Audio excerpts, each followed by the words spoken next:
In teaching Qur'an at the University of Notre Dame, I find that my students ask me how two different elements of the text can go together. The Qur'an often speaks of God as the merciful, the compassionate, Ar-Rahman Ar-Rahim. But it also describes God as a God who's destroyed entire peoples, who's wiped out entire peoples for their unbelief. How, my students ask, can these two things go together? How can God be merciful and compassionate, and yet also be a God of destruction? One verse which seems to encapsulate these two qualities of God in the Qur'an is found in chapter 7, verse 156. God says here, "I visit my punishment on whomever I wish, but my mercy embraces all things." قَالَ عَذَابِ أُصِيبُ بِهِ مَنْ أَشَاءُ وَرَحْمَتِي وَسِعَتْ كُلَّ شَيْءٍ. How do these two things go together for the Qur'an? Indeed, we might think the Qur'an is so insistent on both aspects of God, so insistent that God is merciful and that God is a God of punishment and destruction, that the author of the Qur'an must have seen a certain consistency or a way to reconcile these two different aspects of the divine personality. We might then discuss this today. Think about how God can be both the merciful, the compassionate, and, as the Qur'an says elsewhere, Dhu intiqam, the possessor of revenge. Today we're in a good place to speak about this question because behind me is the Dead Sea. According to Jewish, Christian, and Islamic tradition alike, the Dead Sea is the site where the people of Lot, who for Muslims was a prophet, once lived. According to this tradition, this very place was once a verdant green valley. We might notice the story of Genesis, where Lot separated himself from Abraham and chose the better land. This was the better land. This was the green valley. Today, of course, the spot is lifeless. There's no life in the Dead Sea, and around it are the barren salt flats. Indeed, we might think that the connection of this place with the story of Lot might have come about when people noticed how lifeless it was and assumed that it must be here that God rained down fire and brimstone from the sky, destroying the people of Lot. Of course, we also know the story from the Bible that Lot's wife was turned into a pillar of salt, and the salt flats here, the salt which seeps up from the earth into the Dead Sea, might have convinced people that this is the place. Indeed, it's important to remember that the story of Lot is not only in the Qur'an, but of course was first in the Bible, which means that the story of God's destruction is known to the Bible as it is to the Qur'an. It's not only in the Qur'an where God is a God of punishment. Already in the story of Noah, in the book of Genesis, God chooses to wipe out the entire world in a flood. He doesn't choose to give that generation, that wicked generation of Noah, another chance. It was time for justice. So too in the book of Genesis, again in chapter 18, when God notices the wickedness of the people of Lot. Even though the Bible tells us, like the Qur'an, that Abraham debated with God, imploring God not to destroy the city of Lot, God nevertheless destroyed that city. But we shouldn't bring the parallel between the Bible and the Qur'an too far. Indeed, the stories that we know from the Bible appear differently in the Qur'an. If we take the figure of Lot and two other biblical figures who appear in the Qur'an, the figures of Moses and Noah, we see that the Qur'an often fits these figures into a series of punishment stories. That is, the distinguishing characteristics of each of these characters are brought into one consistent portrayal of what a prophet does. For the Qur'an, a prophet sends a message to its people, which is always a warning that God would destroy them if they don't acknowledge the messenger and believe in God. Inevitably in these stories, the people refuse to believe in the prophet, and they are punished by God. For this reason, scholars often refer to these stories as punishment stories. And these punishment stories are one of the central aspects of the Quranic text. They have four elements. Element number one, God sends a prophet. Element 2, the prophet preaches to his people. Element 3, the people respond, resisting the prophet's call for belief. And element 4, God, in response to the people's disbelief, destroys that people. Why don't we look a little bit closer at the way the punishment stories in chapter 7 of the Qur'an appear? There are other passages as well where these punishment stories appear, such as chapters 11 and 26 of the Qur'an. But chapter 7 is interesting for the way in which they appear in one quick succession. We have 6 different stories here that appear in chapter 7, all of which follow the same scenario. First, we have the story of Noah. Then we have stories of 2 characters not known to us from the Bible. First Hud, and then Saleh. Then we have the story of Lot. Then we have the story of a 3rd character not known to us from the Bible, who has the name Shu'aib, who's sent to Midian. And finally, we have the story of Moses.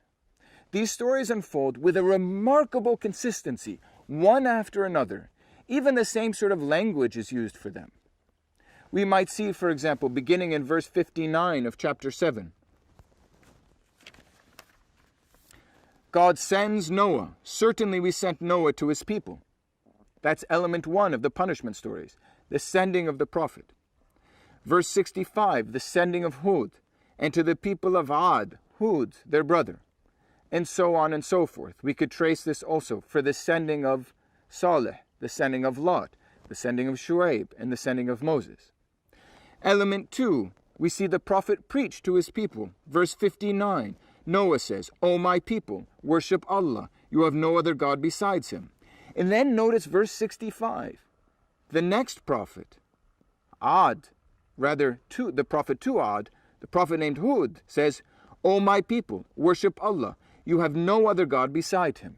The same words.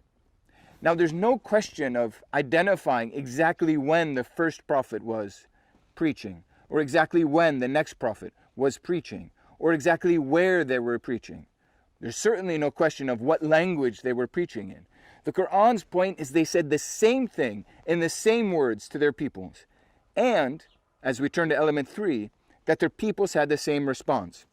We read, for example, that Noah's people responds, verse 60, Indeed, we see you in manifest error. They refuse to believe in him. And we see that Hud's people respond in the same way. Verse 66, Indeed, we see you to be in folly, and indeed we consider you to be a liar.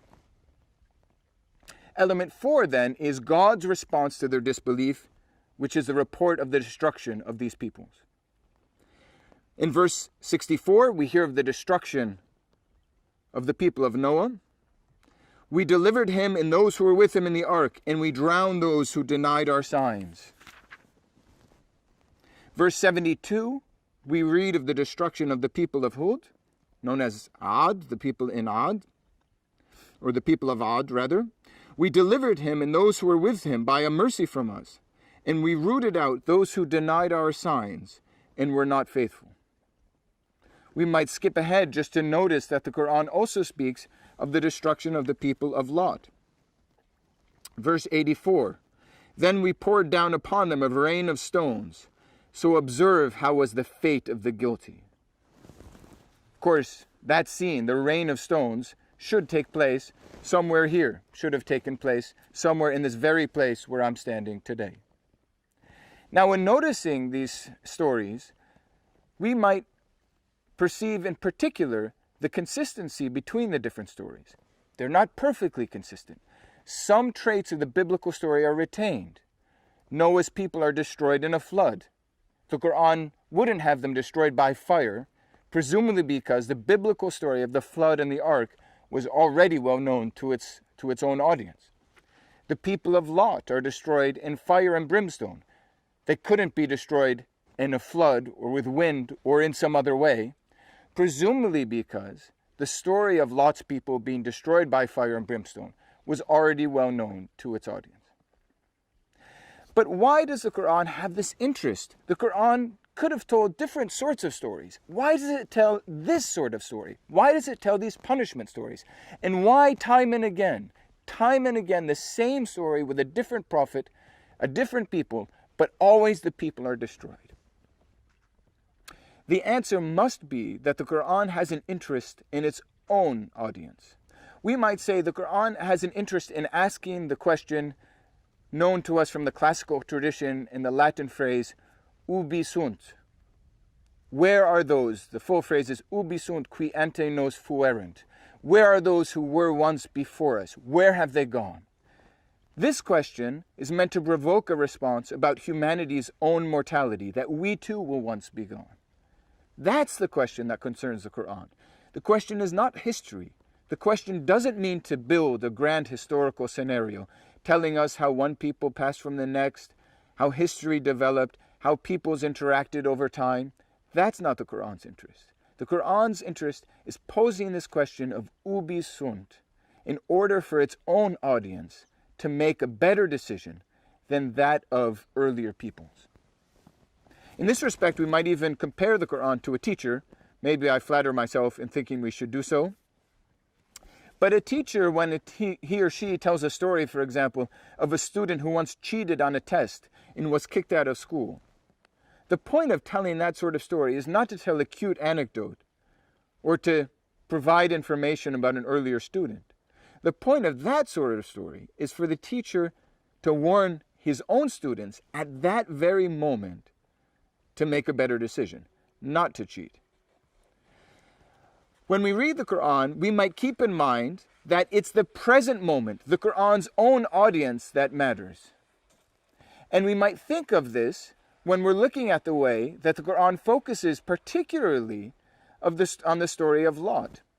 Indeed, we might look together at a second passage which concerns Lot, later in the Qur'an, in chapter 37, beginning in verse 133. Here we have a reference not only to Lot, but an amazing reference to the ruins or the remains of Lot's city.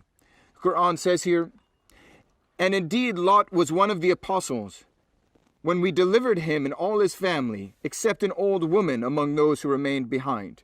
You know who the old woman is supposed to be, Lot's wife. "Then we destroyed all the others." And here the Qur'an adds this remarkable note, "And indeed you passed by them." What is the them? It must be the ruins of Lot's city. "At dawn and at night, so do you not apply reason." What would this mean, to apply reason? What would this mean, to look at the ruins of Lot's city and then apply reason, to think about them? It is that by looking at the city of Lot and the remains of the destruction that came over it, and reflecting on them, the Qur'an's own audience would think more clearly and believe in its own prophet. Maybe the people of Lot didn't believe in their prophet, but the Qur'an says, you can make a better decision. You can believe in this prophet who is sent to you. Conclusion, we might reflect then on what the Qur'an is saying about its own prophet, the Prophet Muhammad. In a sense, we might say, the Prophet Muhammad appears as the last of the prophets of the punishment stories. He's telling these stories in order to warn his own audience so that they won't be destroyed by God in the same way that the people of Lot were.